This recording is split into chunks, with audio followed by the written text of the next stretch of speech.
Have you ever had a feeling that someone's watching you? Or the sensation of someone following you? Many more feelings and sensations for this is the After Dark podcast. Welcome back, guys, to Episode 7. Hopefully we are indeed live. I did my intro. I did the intro without even checking. We are live. Okay. Thank God. Thank God. So, how are you guys? Hopefully you guys are having a really good day, and hopefully you guys are having a really good evening tonight. And that's my dog, because somebody is in the door. So yeah, welcome back, guys, to episode 7 of the podcast. And first and foremost, let me apologize for the barking in the background, because like I said, somebody's knocking on the door, and there it is. I'm not gonna talk right now. Hold up. Should I pause this? No. Hold up. I'm pausing it. Hold up. I'm muting it.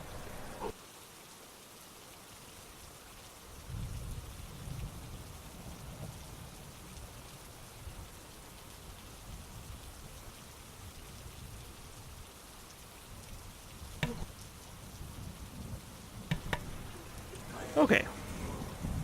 I don't know if I muted it or not, but if you guys heard everything, then that was my dog being a dingus. But you know, we all love dogs, and we can't live with. Wait, we can't live with them. We can't live without them. Something like that. I don't know. So, how are you guys today? Hopefully, you guys are having a really good evening, and hopefully, you guys are having having a really good, a great.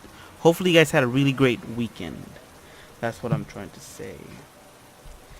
The the After Dark podcast is finally on its 7th episode, which I'm happy, and hopefully, you guys are really, really enjoying this podcast, because I am truly enjoying it. It's a wonderful, wonderful thing. I'm glad that I can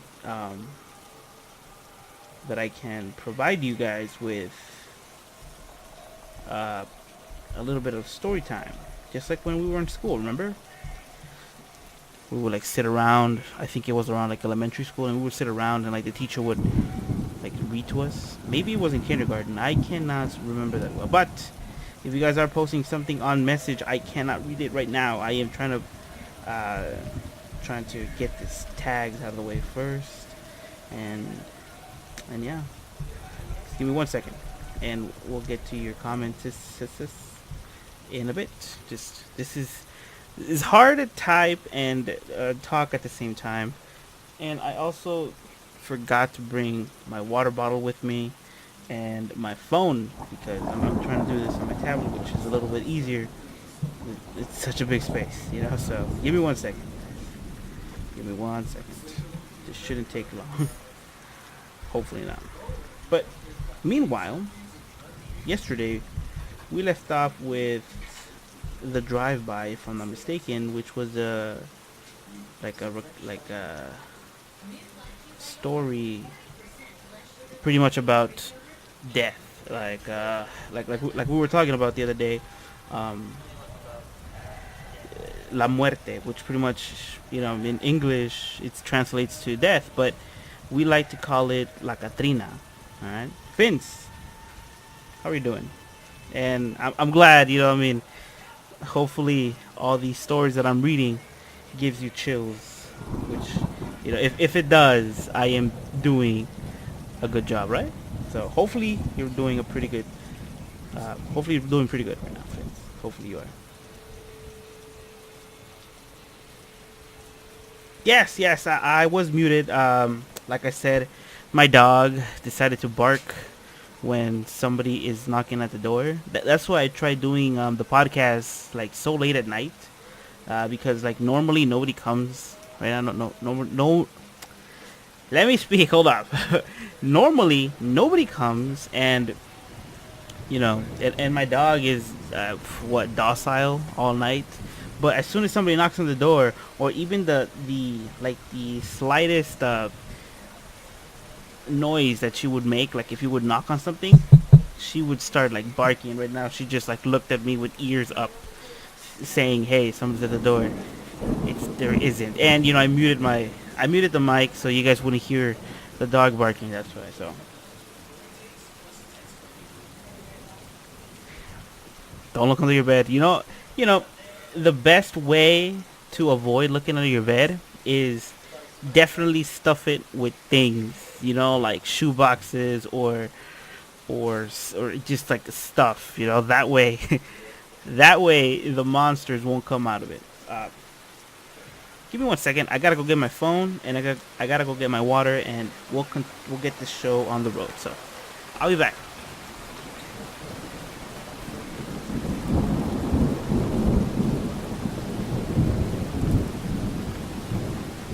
Okay, that was not so bad.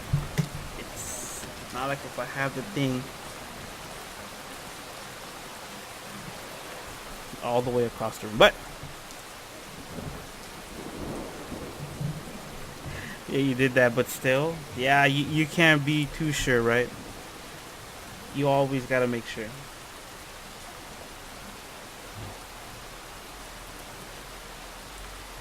So yeah, so like we were talking about La Catrina, the 1111. Oh god, that's something, right? Hold up, I know that's something. I know it is. It's somewhere in my brains.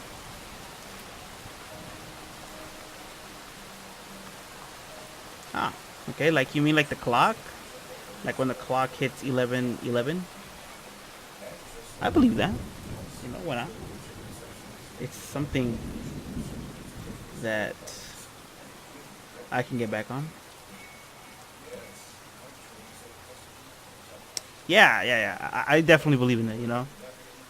If you're ever up and you actually hit, the 11:11 time, make a wish. Make a wish, and I do hope it comes true. I do believe in like the wishing wells as well, the four-leaf clovers and all that stuff. So, if you ever come across one, it wouldn't hurt to make to make a wish, right?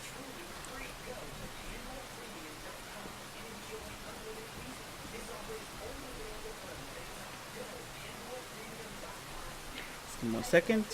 We will be, like I said, I gotta get these tags out, and we will definitely be getting in the way of the stores. So yeah, a lot of people, consider death being a man. I like to think that death comes in any way that you would imagine it, right? I mean, like for example, if I am about to cross over to the other side, please let an elegant woman come get me, So nothing wrong about having a dude come after you, it's fine if you're into that. But me personally, I would like La Catrina to pay me a visit when my time is up. Hopefully it's nowhere, like not soon, but one day. It's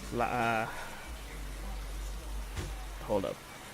Just give me 1 second, and we'll definitely get on with the stories. Oh, okay. So this is not the story that I'm gonna start it off with, but just right now, the fan on my mom's room just started spinning without any power. Like I am not kidding you. I was about to just like stretch my legs out like in the corridor, and in the corridor, I don't know if you guys have that. Like I don't know if you guys know what like the perfect pull-up thing is, like the pull-up bar. I have one in the thing, and I was about to, hang hang myself from my hands, just like stretch out my body, when all of a sudden I see the fan just spinning around so slowly, like if somebody would have turned it off. And I was like, the hell? I went inside her room, the power was off, the fan wasn't on, it was just spinning on its own. I was like, that is very, very weird. But that's not the story that we're going to start with, so that's just a side note, a footnote, if you would say.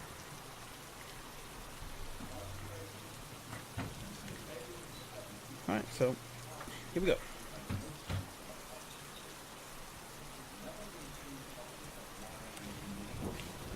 Okay.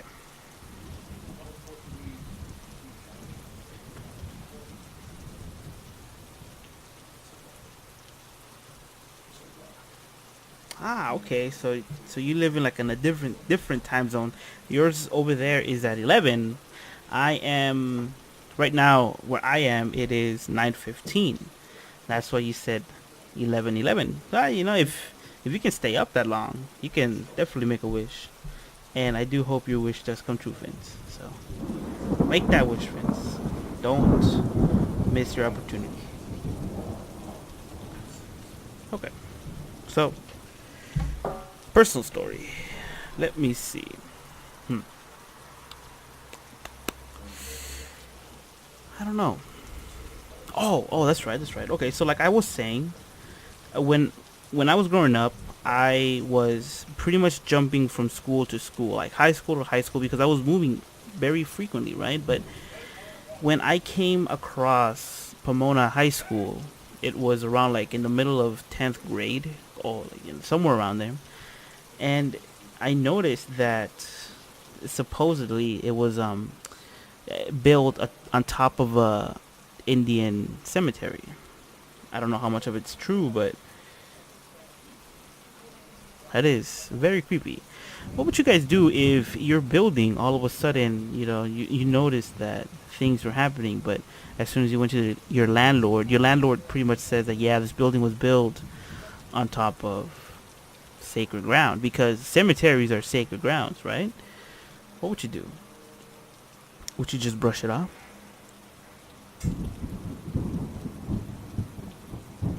Yeah, I was really confused why you said 11:11. I was like, what are you talking about, boy? It's 9:17 over here.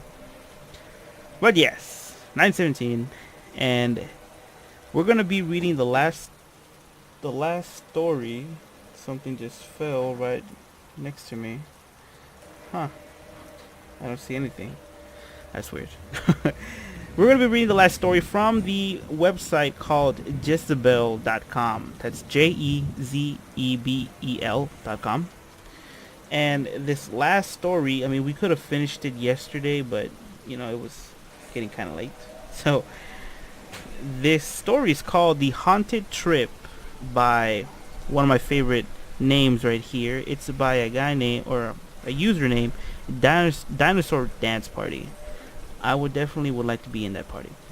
I would like to dance with all the other dinosaurs. Here we go. And he goes, okay, so this was when I used to live in a different state.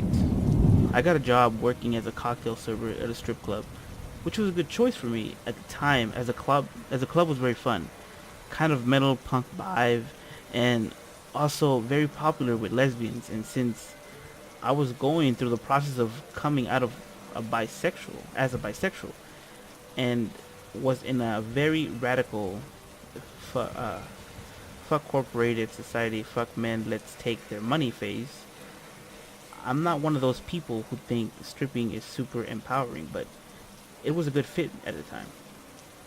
Also, while I was there after about 3 weeks, I would often have terrible suffocating feelings, almost about to have a panic attack, and terrible migraines while working at the club.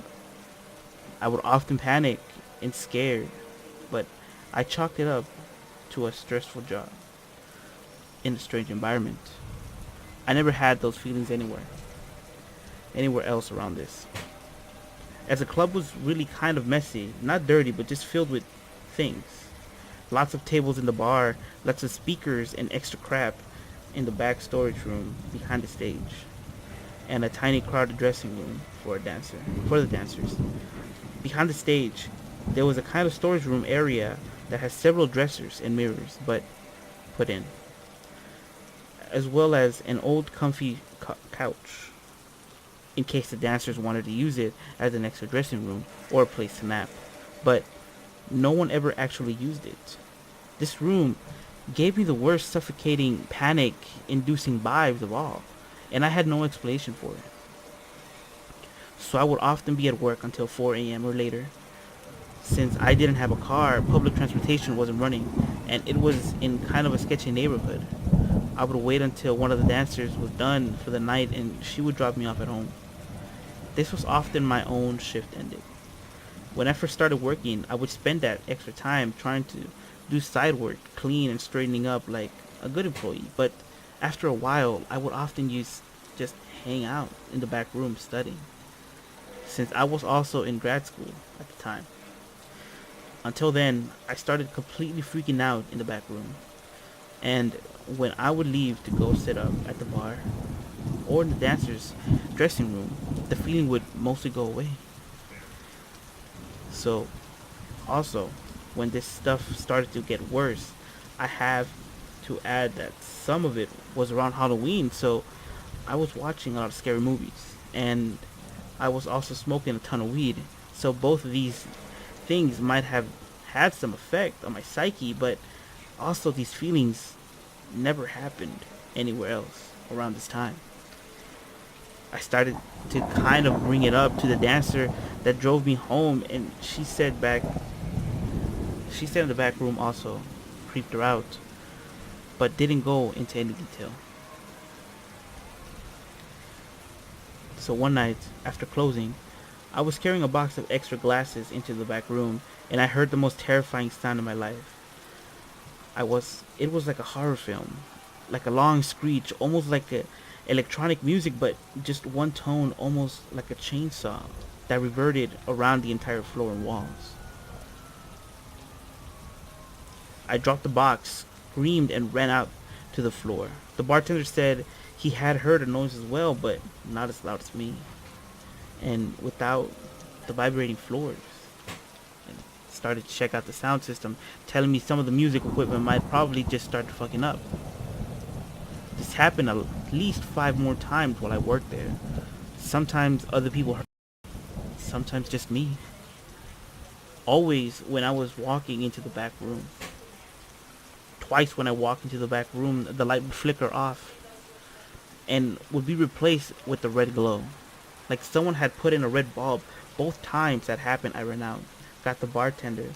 They would check on the light and it would be totally dead, not working. After a while, I constantly shake and didn't want to tell them every time something happened, since I was afraid they would think I was crazy. After the noise and the red light, I would never go back to the room, even when I should have been cleaning it. One time, I was standing in the hall between the dancer rooms and the back room, half-heartedly sweeping the floor and staring into the back room. I was starting to feel panic in my chest, and I kept telling myself to look away and look into the dressing room, but I couldn't stop staring.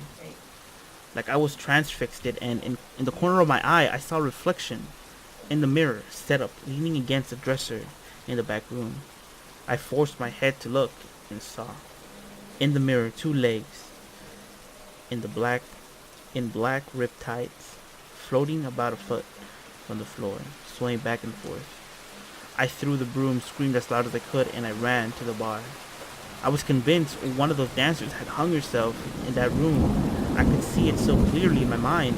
Of course, when we were back, nothing was there. One of the dancers was convinced that the room was haunted and I was seeing a ghost. She thought maybe someone had killed herself back then.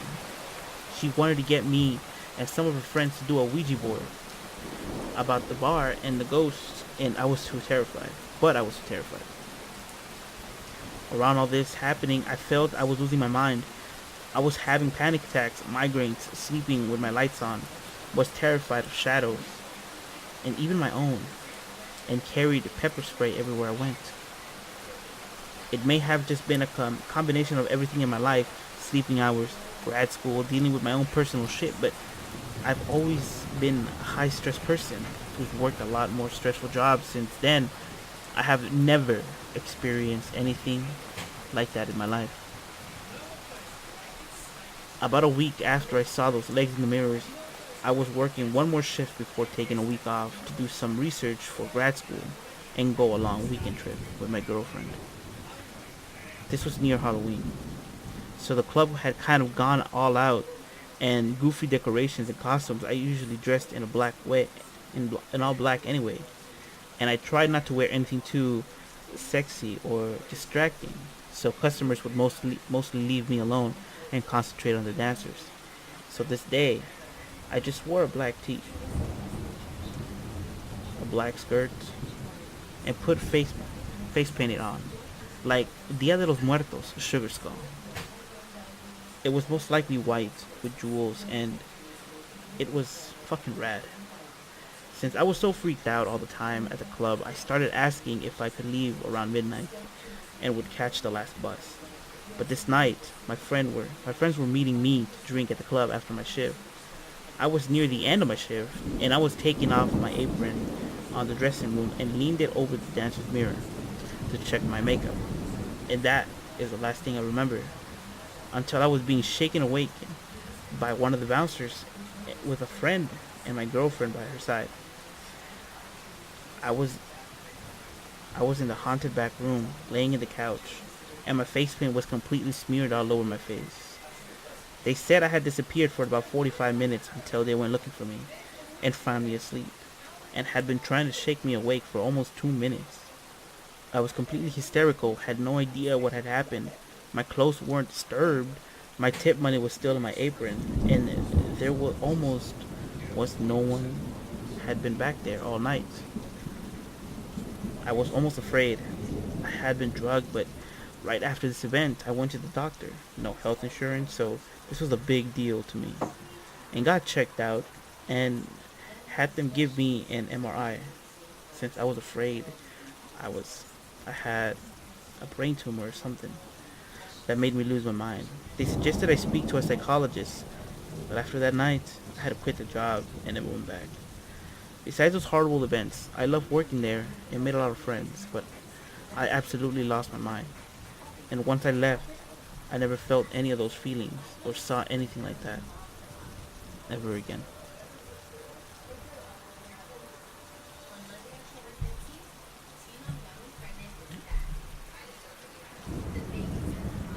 A haunted room or a haunted place, it's almost very common, right? It you would always see them in movies and almost in every video you see on YouTube when you're searching for something weird. So, what would you do if you were in that situation? If all of a sudden you had a feeling that something was there, something that you couldn't explain to anybody else, and was too afraid to even ask for help because of the reaction they would give you? Would you would you trust that individual? Would you trust a friend, your girlfriend, boyfriend, or even your husband? Would you ask them for any advice? And if so, what would you say? How would you come across that conversation?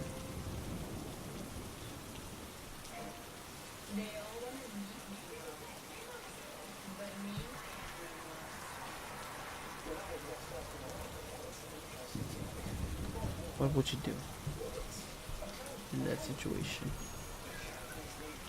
So that was the last story in this um, website, justabel.com. If you guys want to go check that out, you can do so yourself. Stories are long, and but yeah, they're very interesting, very interesting. Haunted strip club.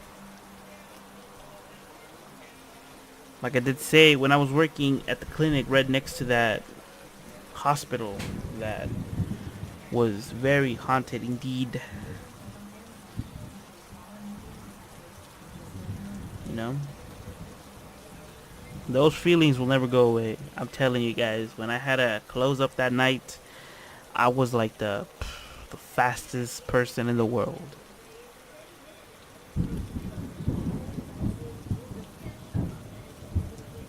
I don't know if this is a horror story because I believe this is just a comment, and it's by Buffalo Haunted the Buffalo, and it goes like, when my older sister was born, my parents moved into a small house, and in that house, the laundry room was right across the kitchen table. So my sister would often be seen waving and staring and giggling while looking in the laundry room. This behavior continued for a long time, and we should when she could finally talk, they asked her who was she talking to. To this, to this, she looked at them and said, "A little boy." To this, my parents, they asked if he was nice, and she waited a moment and replied, "Yeah." After this seemed to grow out of it, it forgot all about it. And to my parents' relief, dismissed it. It's just an imaginary friend. They never mentioned it after that. When I was born, I exhibited the same behavior, and when I could talk, they asked me who was I talking to. To this, I replied, "The little boy." They once again asked if he was nice, and I did the same thing my sister said, although a little different. "Yes," I replied, "although I think he's lying." Okay, that was interesting. Very interesting.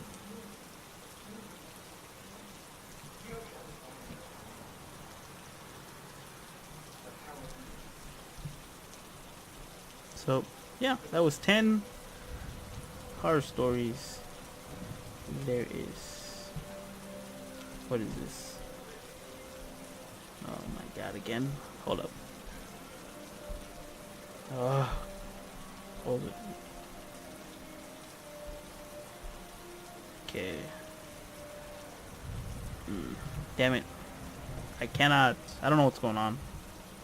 This website isn't working, or doesn't want me to be reading off of it. It doesn't want to be reading off of it, of course. Sure, why not? Okay.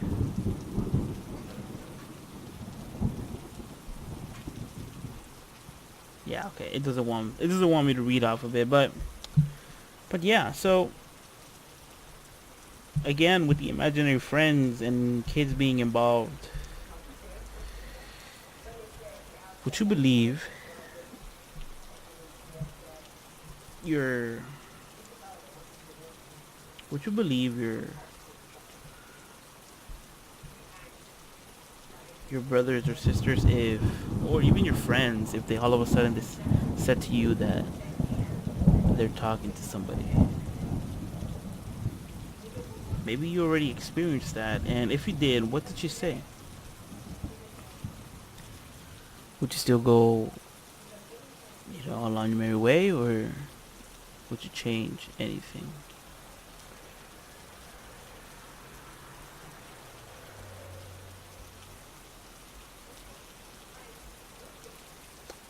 When I was growing up, I don't remember having an imaginary friend, but what I do remember is most of my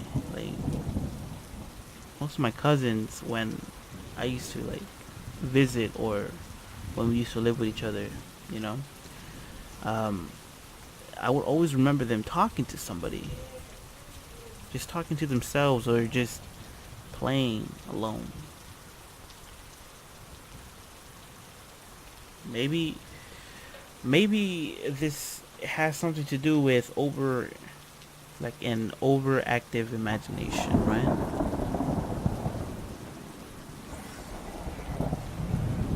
How do you guys feel about haunted dolls? Do you guys believe in them? There are so many videos on YouTube right now saying that they do exist, proving their existence.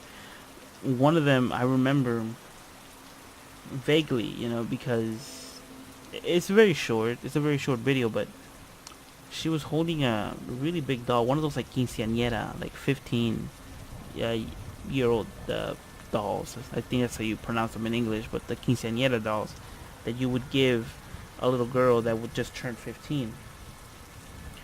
And she was holding it, and I believe her sister was taking a video about it, and all of a sudden the doll turned around and faced the girl that was holding her. So the first person who noticed it was her sister. And when the girl holding the doll noticed that the doll had turned around, I pretty much just threw it against the floor. This reminds me of another story that I have, personal story that happened to one of my aunts that still lives in Mexico at this moment. But we'll get to that story later on. So, but yeah, do you guys believe in that? In heart, in just individual dolls movie? Okay, I am a collector. I like collecting things that I think are fun, or I have a soft spot for anything that is cute. Okay, so when I buy like collectible dolls, I don't really think that like, oh, they could be haunted.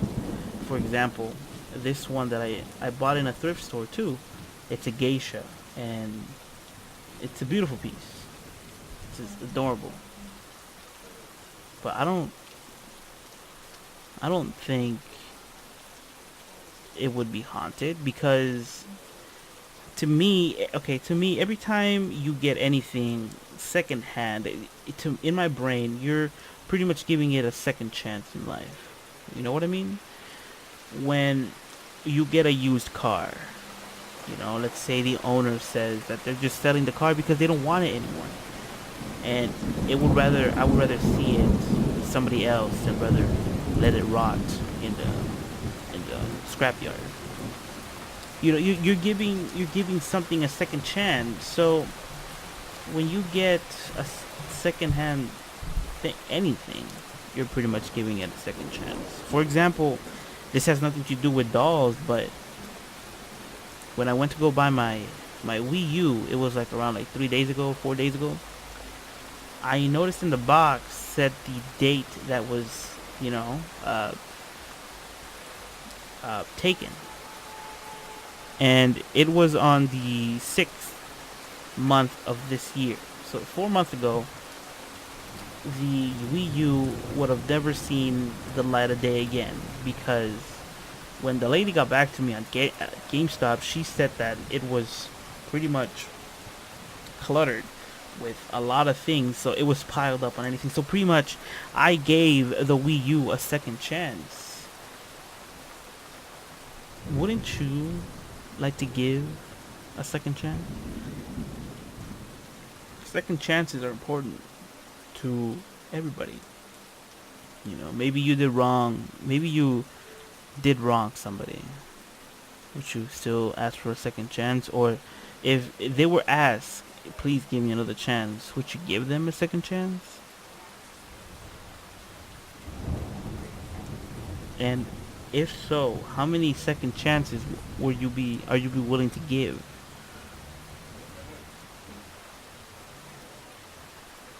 Also, this ties in very clearly with what we talked about a couple episodes ago, where our minds are pretty much strong enough to manifest anything we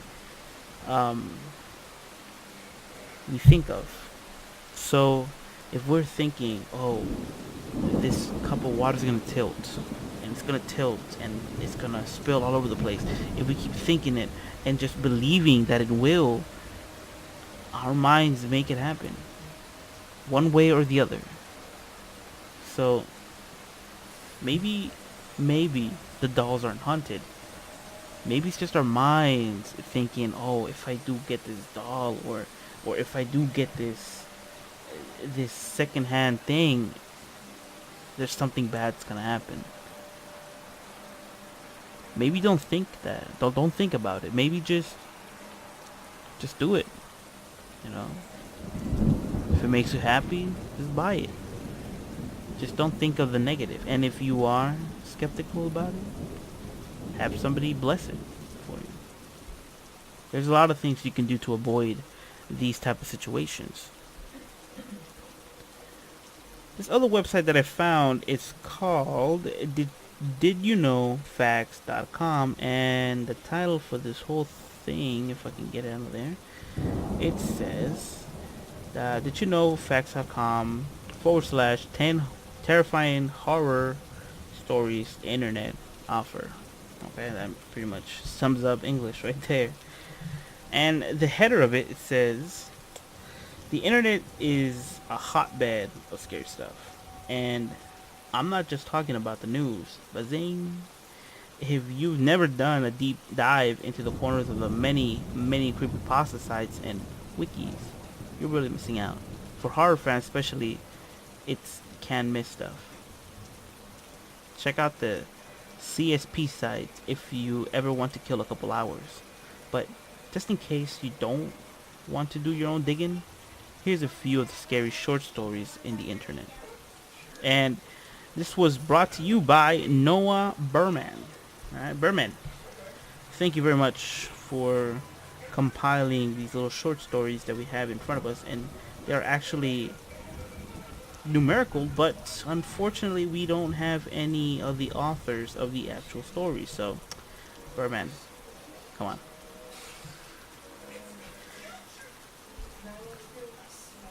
Okay, so let's start off with the first story of this website, and it's called The Statue. A few years ago, a mother and a father decided they needed a break, so they wanted to head out for a night on the town. They called their most trusted babysitter. When the babysitter arrived, the two children were already fast asleep in bed, so the babysitter just got to sit around and make sure everything was okay for the children. Later that night, the babysitter got bored and went to watch TV, but she couldn't watch it downstairs because they did not have cable downstairs. The parents didn't want children watching too much garbage, so she called them and asked them if she could watch the cable in the parents' room. Of course, the parents said it was okay, but the babysitter had one final question. She asked if she could cover up the angel statue outside the bedroom window with a blanket or cloth, because it made her nervous. The phone line was silent for a moment, and the father who was talking to the babysitter at the time said, "Take the children and get out of the house. We'll call the police. We don't own an angel statue." The police found both children and babysitter slumped in pools of their own blood within 3 minutes of the call. The statue was nowhere to be found.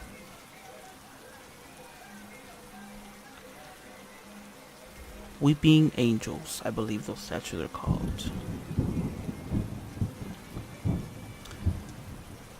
Statues, pretty much, the story goes, if you look at one of these statues, they attach to you, and if you have your backs on them for too long, it's said that they will come and kill you, take your life very gruesomely.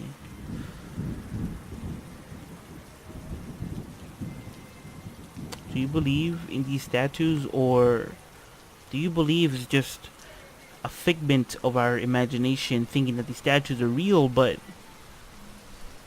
they aren't? The show Supernatural has those statues. Reason why I mean, I watch it too, yeah, but my mom, she doesn't know a lot of English, but she likes watching the show, so, and I always watch it with her. Why not? They have weeping angels in one of the episodes. Doctor Who, another TV show, which I didn't watch a lot. I only watched a couple episodes here and there. So if you guys know, like, because I know that there's a lot of adaptations of Doctor Who. So wait, is that his name? Doctor Who? Hold up. Let's let's have a quick Google search for that, because I don't really want to butcher. Yeah, Doctor Who. So if you guys have any like suggestions on which adaptation to watch first, I would like to know, because like the couple episodes that I did see of Doctor Who, it was with let me see if I could find the guy. David Tennant as the Doctor. That's the only one that I found that I've seen with him, and I liked it. I liked a couple episodes that I've seen of it. But I think that show does have, and they include weeping angel statues. So, what you guys think? Weeping angels, do they exist, or like I said, just a figment of our imaginations, and just something really tragic happens when we're not thinking? I also have another question. What do you guys think about um, carnivorous plants? You know what I'm talking about? The Venus flytrap. I like those. They are very neat. They're actual living, breathing plants. Very useful if you have a lot of flies around your house. They get the job done. I wish I could get some here where I live, but unfortunately there isn't any here because I do have a lot of flies outside of my apartment, and they like to fly in, and you know, flies are really annoying, really dirty too. Don't let them slander your food. You don't know where they've been. So, yeah, Venus flytraps.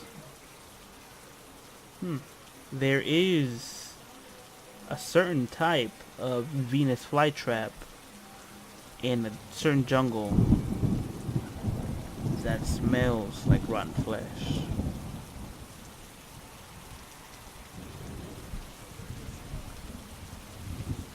I forgot the name of it.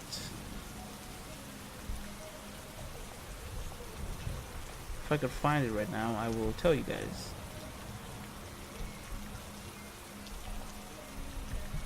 So, pretty much that big. It's pretty big.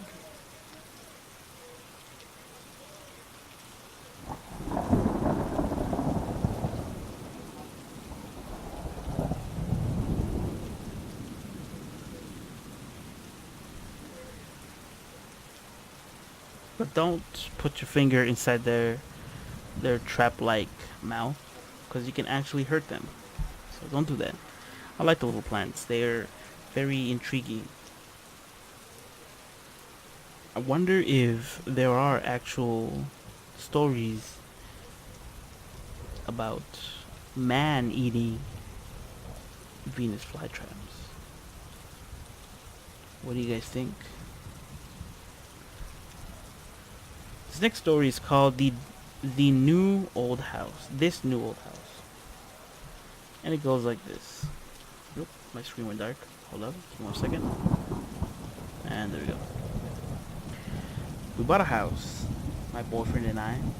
He's in charge of the new construction, converting the kitchen into the master bedroom, for instance, while I'm on the wallpaper removal duty. The previous owner prepared every wall and ceiling. Removing it is brutal, but oddly satisfying. The best feeling is getting a long peel similar to your skin when you're peeling from a sunburn. I don't know about you, but I kind of make a game of peeling on the hunt for the longest piece before it rips. Under a corner section of the wallpaper, in every room, it's the person's name and the date. Curiosity got the best of me, and one night when I googled one of the names and discovered the person was actually a missing person, a missing date matching the date under the wallpaper the next day, I made a list of all the names and dates. Sure enough, each name was the missing person with the dates to match. We notified the police, but naturally sent out a crime scene team. Who naturally sent out a crime scene team? I overheard one text said, "Yup, it's human." Human? What's human? Ma'am, where's the materials you removed from the walls already? This isn't wallpaper you were removing.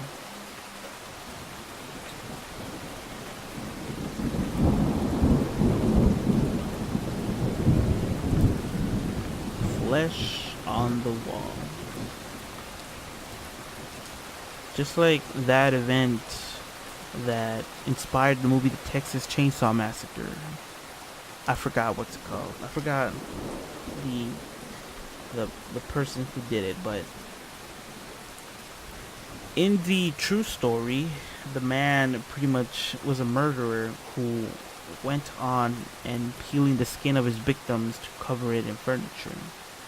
Such so, they actually found a book made of pure human skin. Hmm.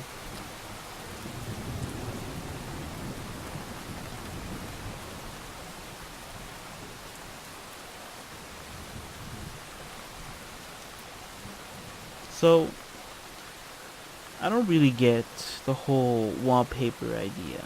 I would just rather have the whole wall painted, in my opinion. When I used to work with my dad in construction, he taught me a lot, and thank him. But I don't really like construction. But he did teach me how to make textures on walls by using a simple machine. You know, it was construction for me is so simple that everything he did, I would do it quicker than him. Oftentimes will result in him getting mad at me because I would finish the job first. But to me, working is quick and efficient. When I was working at the um, clinics that I used to work in LA, it was quick and efficiency. I didn't like waiting, so why would I make other people wait, right? He never taught me how to put up wallpaper though, which is a good thing. Because I think wallpaper is just, nah, I don't know. It's cheaper, but I still don't know. It's just like the wraps in cars, right? Like, would you rather have a car wrapped or painted? Yeah, painted is gonna cost more, but is it gonna look better than wrapped? And I think wraps only last a while. I think so. Don't quote me on that. So, so yeah. Speaking of 11/11, yes, there are a lot of things that would give you good luck, but at the same time, at what cost? Speaking of getting luck, I remember when when I was small, and this was when I was younger, when I was like around in third grade, second grade. I used to live in Phoenix, Arizona, on a trailer with one of my aunts and her two kids at the time, my cousins. And in said trailer, there were, I believe, 3 rooms. We would occupy one room, her, another, and her two kids, my cousins, in one of the rooms. But the most, like, up to date memory that I can think of right now is that we had what in Spanish is called a duende. I don't want to call it a leprechaun because it's not a leprechaun. Duende in English means an elf. There we go. So, but this elf that we had in the trailer, it didn't seem malevolent, just more curious than anything, because every night we would hear the running up and down the hall, because since it was a trailer, it was long, right? So there was a hallway, a really long hallway, and we would hear like footsteps, like little footsteps. I'm not talking about like adult footsteps. We're talking about like really young kid footsteps, just running up and down the hallway.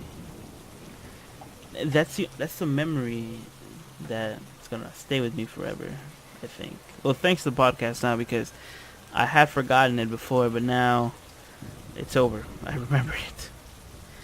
Very creepy though. Very creepy. Years later, I remembered my mom, and she said that yeah, it was a duende. It was an elf. But like she said, it didn't seem malevolent, just very curious. If you guys believe in ghosts, do you believe in anything else? Let me take a quick water break and I'll tell you guys what I mean.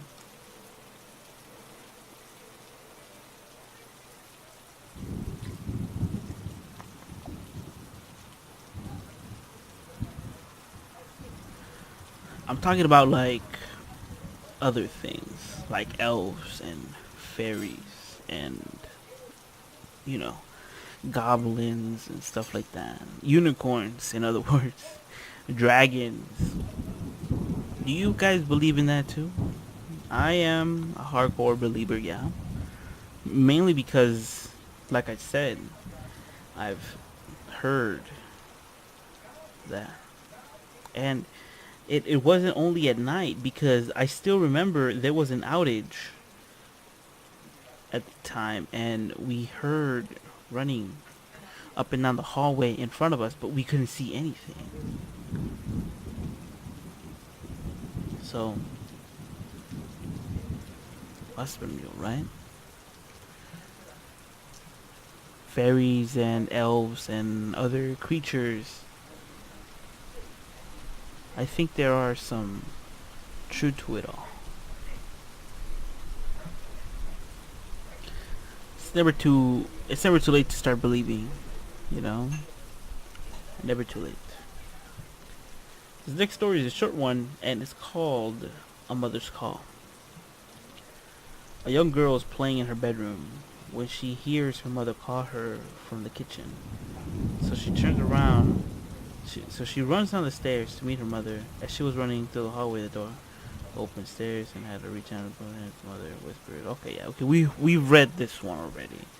It's pretty much the same thing about the dad tucking in his kid, and the kid telling him to look under the bed for monsters, and so he did. He does, and as soon as he looks down, he sees his son, terrified, saying, "There's somebody in my bed." Same thing with this story. The said child hears the mother or father down the stairs and she obliges. So she tries to go downstairs and the mom pokes out, or the dad, out of the door and says, "Hey, don't go down there because I heard it too." Hmm. What would you do if that would have happened to you in that instance? Would you still go downstairs, or would you believe the person that's said to be your mom or dad that said don't go downstairs? Or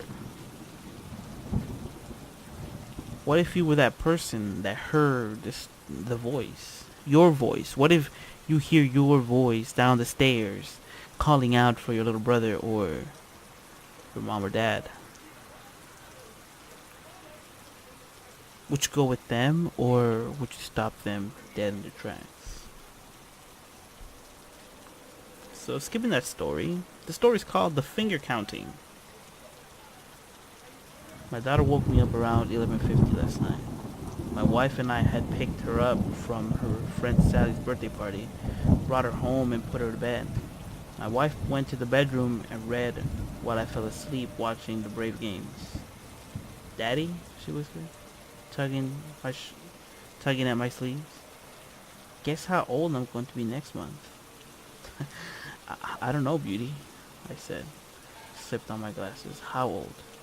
She smiled and held up 4 fingers. "It is 3:30 now.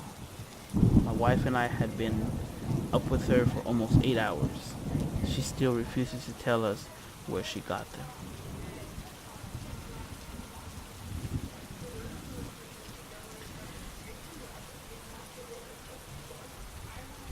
Your mutilated fingers and body parts. There are stories, and I haven't heard any here in the States, but elsewhere there is somebody, and he usually goes by the name of El Pozolero. I don't know how to translate that in English. I do apologize, but it pretty much his job is to dispose of bodies that people want to make ends with. You get me?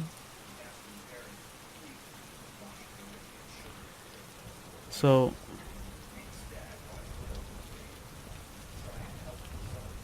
they actually do come out in some movies, but these movies are more crime movies than horror movies. You know, you have the cartel telling the pozolero to make quick work of this certain body and just gives it to them. And in the next scene, we see him dispose of it in pure acid. That's true. There are people out there disposing of bodies that way, and it's horrifying. Very horrifying. So the little girl was holding up 4 fingers. As a parent, what would you guys do if you guys are parents? If she was my kid, first of all, I would have questioned. Now I wouldn't just be there, sitting there, and be like, "What?" I would have been like, "Where did you get those?" And do you know what they? I mean, okay, so basically, she knew what they were, and she still went on by carrying them around and showing their parents how old she was gonna be next month. That is some twisted humor, little girl. Very twisted humor. Very interesting too.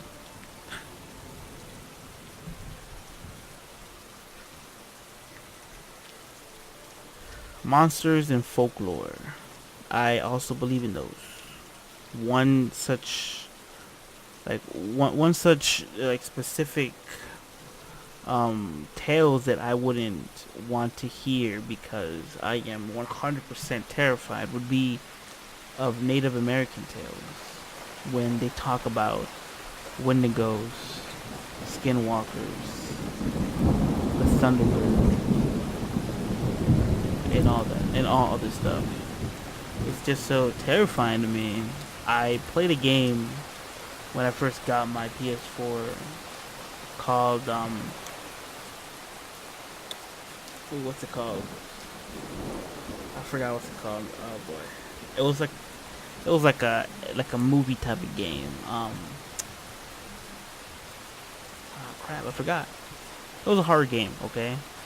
And the reason why I played it was because one, it was so early in the day, okay? So, and two, my mom enjoyed the game. You know, I mean, I was making the decisions in the game, but she enjoyed it. Until Dawn, there we go. That's what it was called. Until Dawn. Very good game. I like the visuals. I don't like the quick time events because I don't like anything that has to do with quick time events, but aside from the quick time events, it was a pretty good game. I thoroughly enjoyed it. If it wasn't for my mistakes, I would have gotten everybody alive. But I only killed 2 people. That's it. Other than that, everybody survived. But pretty good game. If you guys haven't like played it, give it a shot. This next story is called "When Charlie Goes Away." I hate it when my brother Charlie has to go away. My parents constantly try to explain to me how sick he is, that I'm lucky for having a brain where all the chemicals flow properly to their destinations like undammed rivers.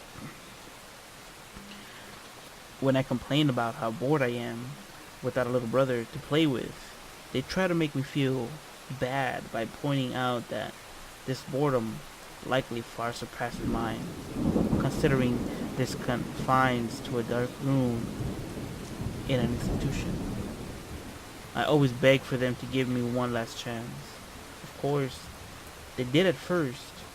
Charlie had been back home several times, each shorter in duration than the last. Every time without fail, it starts all over again.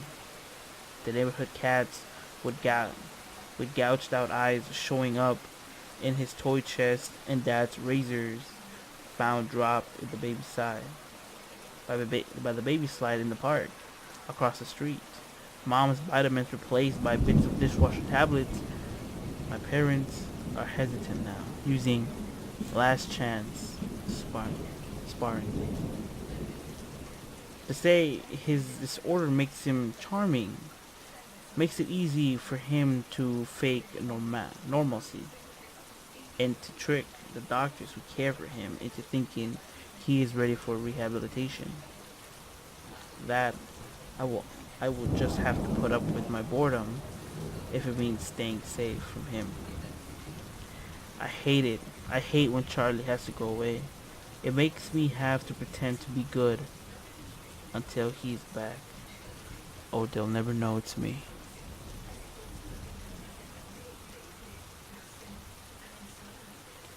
Wow. I like that one. That's a very interesting story. The brother would do everything and the other brother would get blamed for. Hmm. That's why he was so bored. Because he didn't have anybody else to blame. So if he would have been continuing to do his stuff, he would get caught for sure. Poor Charlie. Poor Charlie.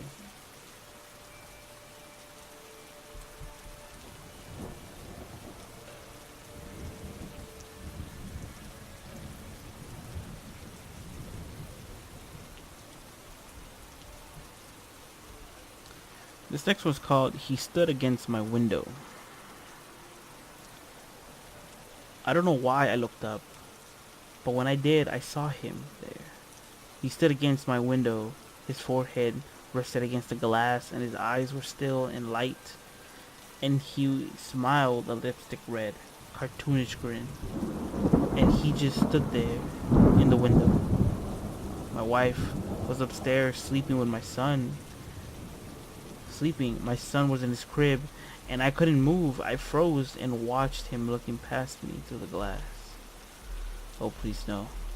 His smile never moved, but he put a hand up and slid down the glass, watching me with matted hair and yellow skin and face through the window. I couldn't do anything. I just stayed there, frozen, feet still in the bushes. I was pruning, looking into my home. He stood against my window.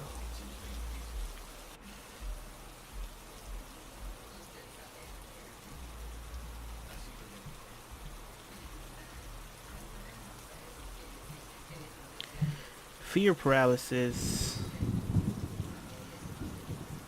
Everybody goes through them, right? When when I was going to Pomona High School, I remember hanging out with these kids, roughly around my age, like a couple years younger than me, probably like 2, 3 years younger than me. We would always skate together, just hang out, right? Just like any high school kid would do. We would play games of skate and just be there. One night, me and I forgot his name, but for the story's sake, let's call him John, and the other one, let's call him Chris. Me and John would live like across from each other. Like I would live in the corner house, and he would live in the corner apartment complex. So it was pretty easy to reach each other. So one night, me, John, and Chris, we were just hanging out, having a blast. And it was getting late for Chris, right? Because he lived like a couple blocks up the street we used to live in. So I told my mom I was gonna get me and John were gonna get Chris home, and so we went. We almost got to the corner, and I believe the corner had like a 7-Eleven at the time. I don't know if it's still there or not, but it had a 7-Eleven and sort of like a laundromat right next to it. And once we got to that, we decided to stop a bit and just laugh, telling jokes, showing off the tricks that we could do. But little did we know that somebody else was stalking us. I remember the truck very clearly, and this happened for reals. Okay, It may seem like I'm reading it off a page, but it's definitely 100% real. And this will be the last personal story I tell for tonight. So, and little do we know, this person coming out of the white truck pulls a gun on me, holds me by the neck, and just jabs the gun like right on my side. Both, both John and Chris scared, frozen. But I remember I was as calm as I could be.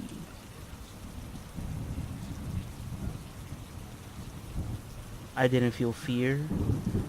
I didn't feel anything. In fact, I felt more in control than the guy that was pointing the gun at me. Does that make any sense?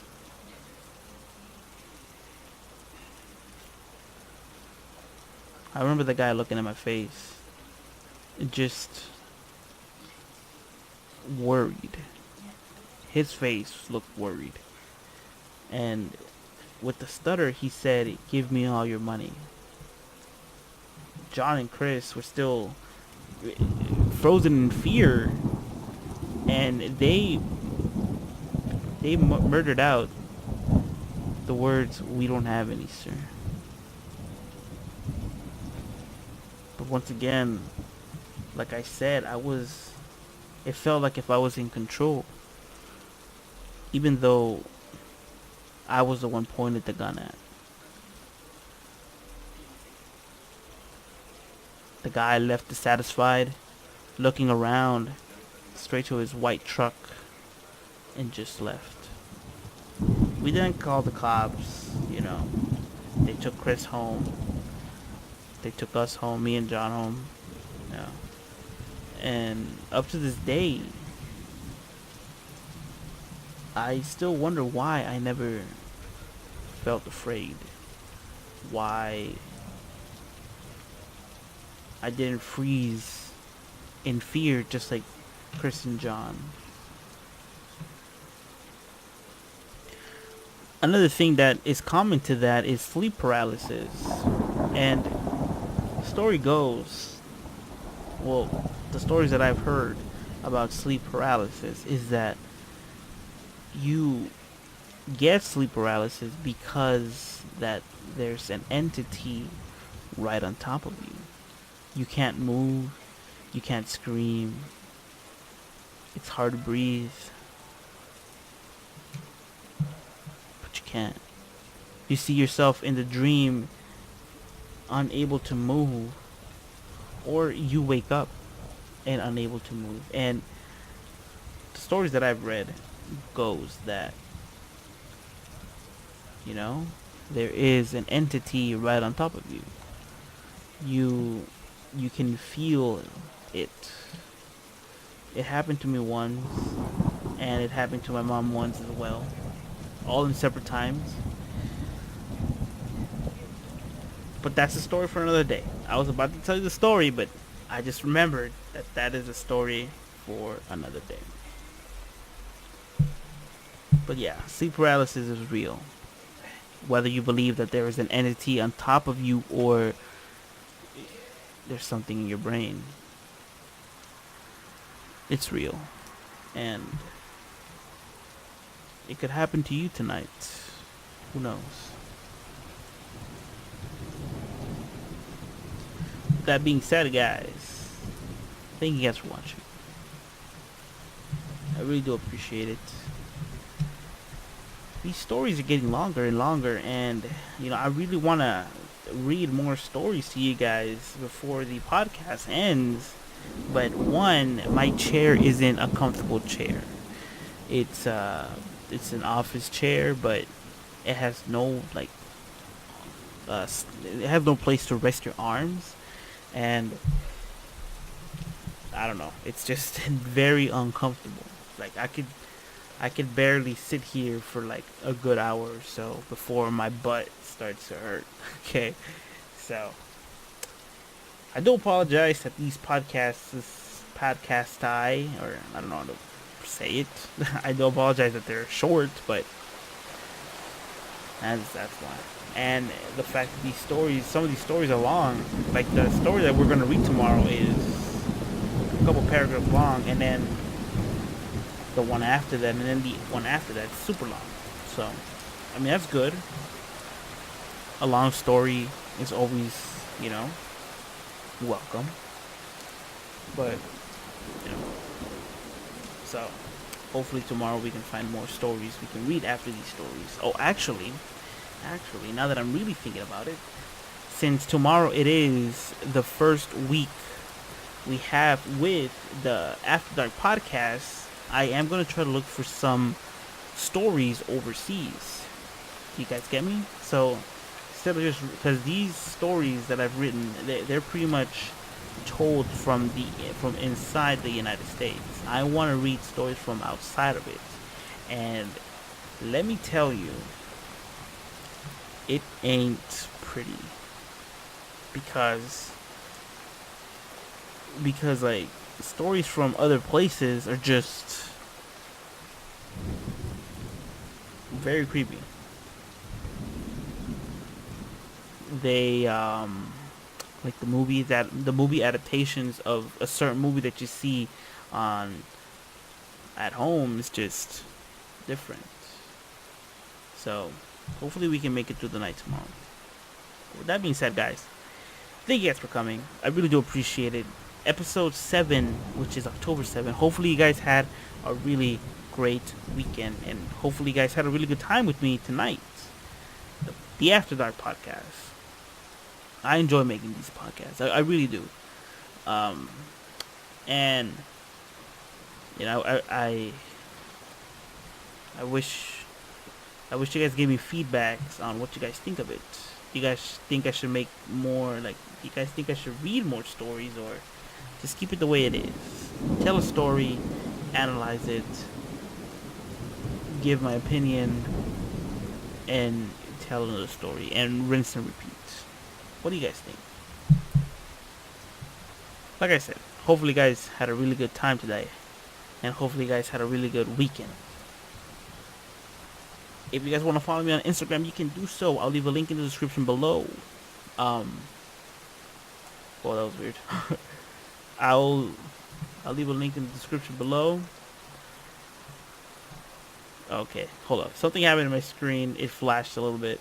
I don't know what happened. I got distracted. What was I saying?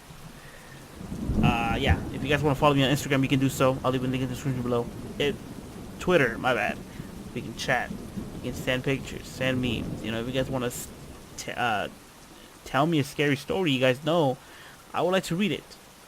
Send it to me over on Twitter with the hashtag the After Dark Podcast, or the abbreviations hashtag TADP. The After Dark, yeah, right? I'm getting good at that, okay? Once again, the hashtags are the After Dark Podcast, all one word, or hashtag TADP. If you guys want to follow me on Instagram, you can do so as well. I am an artist that does traditional and digital work, okay? So both. I do post every Wednesday and Saturday from 8 to 9 a.m. California time. But since it is October, I am partaking in the challenge of Inktober, which means drawing every day, and I'm posting every day new material. So if you guys want to go check that out, I'll leave a link in the description below. Right now, we are on the 7th day, so which is the 7th design of my project that I'm making, which is called Celestial, like the stars. So if you guys want to check out today's post, you can do so. Also, we're so close. I'm talking about minusculely close to hitting 200 subscribers on Instagram. You guys are so awesome. Oh my god. It just brings the tears into my eyes. We also just hit 60 subscribers over on Twitter, which once again, you guys are amazing. You guys make this worth a while. This podcast and the live streams that I do with gameplay make it worth my time. So thank you guys for watching. Thank you guys for subscribing. I really do appreciate you guys.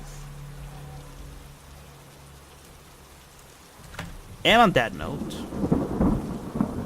remember to always look under your bed. Check the closet for monsters. And I mean always, look behind you. Because you may never know who's watching you from afar. Peace out, everybody. Have a great night. And hopefully you guys had a great weekend.